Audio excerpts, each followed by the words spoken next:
So you've created a sigil and you've activated it, but what do you do with it now? This has become a bit of a contention, especially with new people to magic, chaos magic, sigil magic.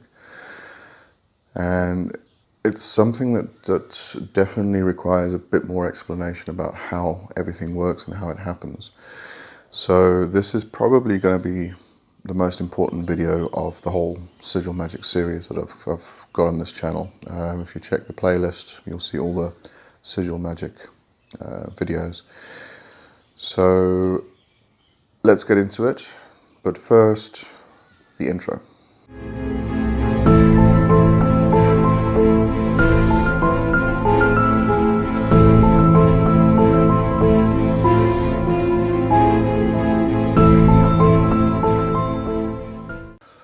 Alright, so as I say, you've created a sigil and now you've activated it, and now what do you do with it? Now, the usual instructions are to destroy the sigil and forget about it. And a lot of people find this very confusing and very difficult to do, because how do you forget the sigil?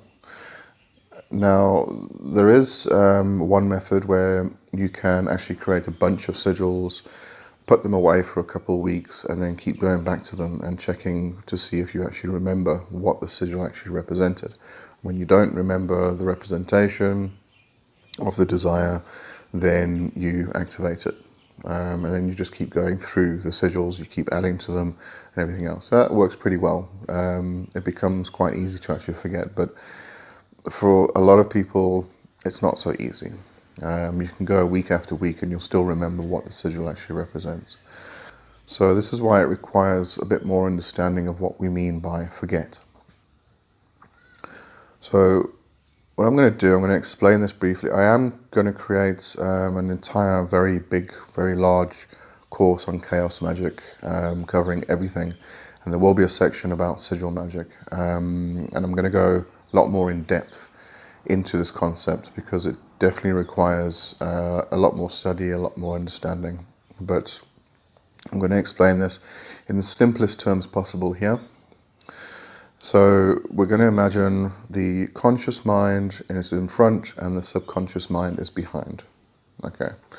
Now, normally for normal people, well, I say normal people, we're all normal, except for me.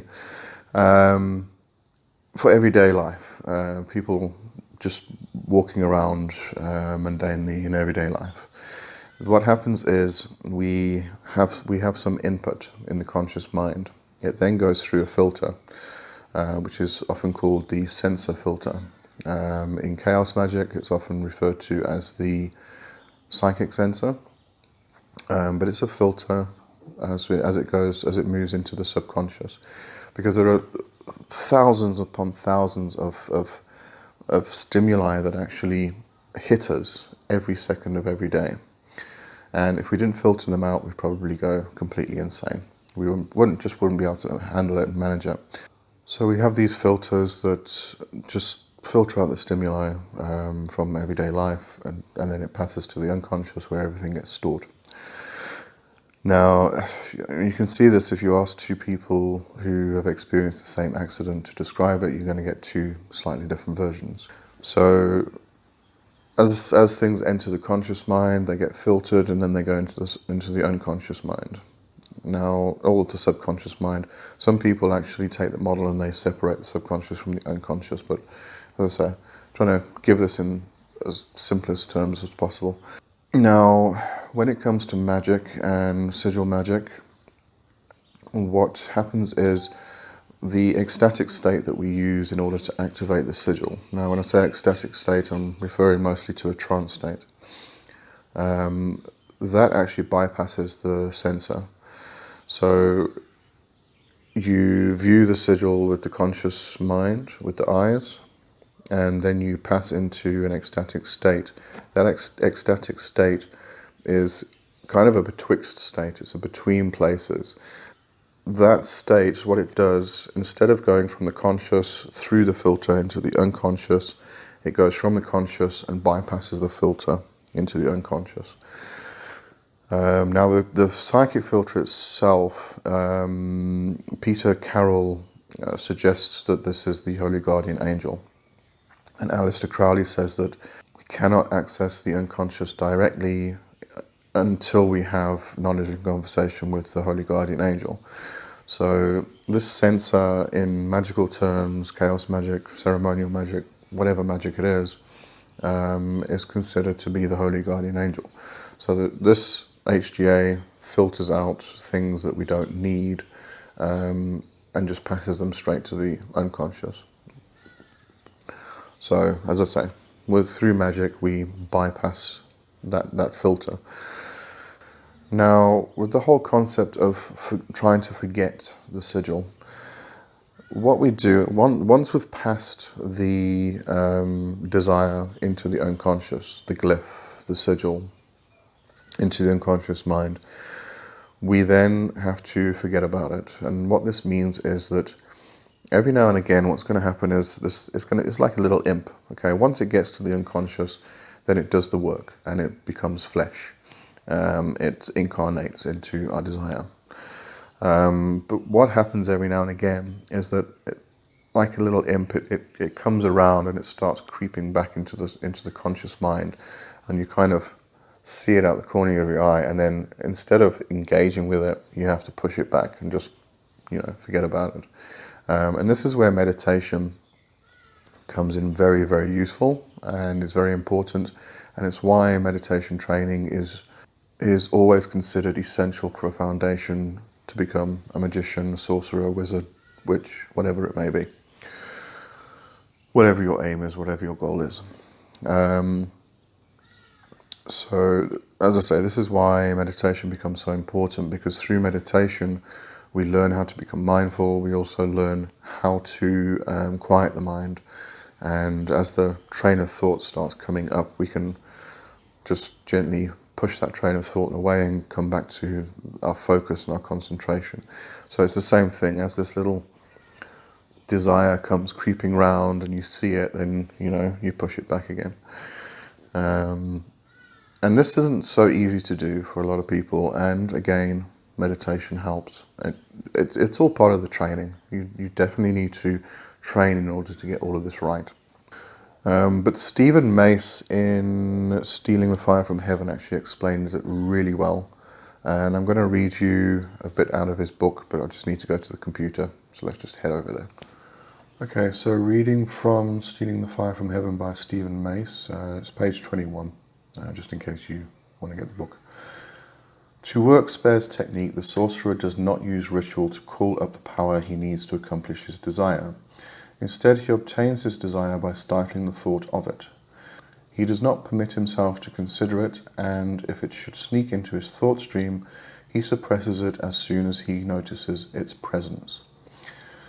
Spare called this deliberate repression, making the desire organic. When we dwell on a desire in our conscious minds, we involve ourselves in rational attempts to satisfy it. Attempts that bind our energy into structuring schemes that defy the fluid essence of power. We waste our energy weaving dreams, tapestries of method and motivation, expectation and fear of failure. Veils that keep us from seeing ourselves as nodes of power linked directly to infinity. But when we repress our desires, they shrink away from consciousness to turn in on themselves, becoming discrete entities. And if we can pour enough energy into them, even as we keep the thought of them out of our waking minds, they will sink down into the wellsprings of fate, where the energy will be able to adjust fate's flow according to our wills. I think that explains it perfectly. Let's go back to the couch. Okay, so now I think you've got a better understanding of the process and what needs to actually happen in order to get this to work. But it still brings up the question of what do you actually do with a sigil? So you can destroy it. There's a lot of different ways you can actually do this, but again, it's about experimentation, about finding the thing that actually works for you. So you can destroy it, you can burn it. I'd suggest burning it. Or what you can do is just keep it around. Now, one of the manifestation techniques that you will be familiar with is the vision board. So with the vision board, you put images on the board, you put it up somewhere that you can see it, and then, like, say for instance in your bedroom, so you get up in the morning and you look at the vision board as you pass it, and then you go do whatever you do during the day. You come back, and when you go back to bed at night, then you look at the vision board as you pass by, and that's how the vision board basically works. So it's that constant reinforcement of your desires to the unconscious mind. And you don't need to focus on the vision board. You don't need to stand there and like focus on it. It's just an act of really just passing by and just letting the subconscious see it, or unconscious see it, whatever you want to call that. So you can do this as exactly the same thing with the sigils. So what you can do after you've activated them, after the actual activation, what you should do is banish. And quite often in chaos magic, we banish with laughter. And then you go about your mundane things, just your normal everyday things, just to try and push the desire into the unconscious and not bring it back into the conscious. So you just go about, make a cup of coffee, go have a smoke, I don't know, whatever you want to do, as long as it doesn't actually bring that desire back into the conscious. So that you try and forget it, you just keep pushing it away by doing other things. So after you've done all that, then you can actually take the sigil and you can put it on the wall. And as you build up your sigils, then you create a nice decorative wall of images. And when you pass by, you then just view it, and the subconscious just takes it in again. But make sure that you don't stand there and think, okay, what was that one again? Because then it's going to start bringing it into the conscious, and then you're going to battle to actually push it back again. And there's also this concept of when it becomes boring. So it's actually another way you can actually do sigil magic from beginning to end, is actually put them up where you can view them and see them. But over time, what happens is it becomes normal, it becomes part of the scenery, and you then forget about it. You can't be bothered with it. It's like having a sticky note on a board or something, and eventually, you keep looking at sticky note and thinking, okay, it's like a motivational phrase on the sticky note. And you keep doing this and doing it, and then eventually one day it just becomes so normal and boring that you don't even pay attention to it. So this whole thing of putting the sigils on a wall until they become completely and utterly irrelevant, and then what you can do is take them down and burn them. So as I say again, it's all about experimentation and finding what works for you, because that's what magic really is. It's about finding what works for you. What works for somebody else might not work for you, and what works for you might not work for them. So you've got to find that thing that is yours, and you create your own path at the end of the day. There are definitely no two paths that are the same. Definitely not in magic and the occult and witchcraft and everything else. Okay, so I think that covers everything regarding this topic. If you've got any questions, just leave them in the comments below, and like, share, subscribe, etc., etc. And I'll address any questions that you have. So that's it for this week. I hope you have a brilliant weekend, and I'll see you next week. Cheers.